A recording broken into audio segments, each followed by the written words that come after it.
After you log in with your school, classroom, or personal account, you'll see the Express homepage. You can always return here by clicking this icon in the top left. To get started, select a template best suited for graphics, such as a flyer, poster, or infographic. Or click View All to see all your options. You can also use an Adobe-created template under Templates for your classroom.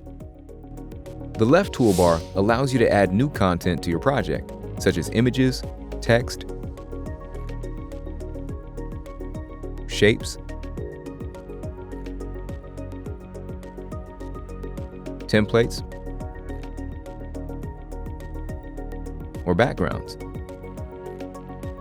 The right toolbar allows you to customize your content by changing the font size and style, editing the background color, adding animations, and more. Name your project by clicking My Project in the top left. Type in the new name and Creative Cloud Express saves it automatically. Decide the best sharing option for you and your classroom.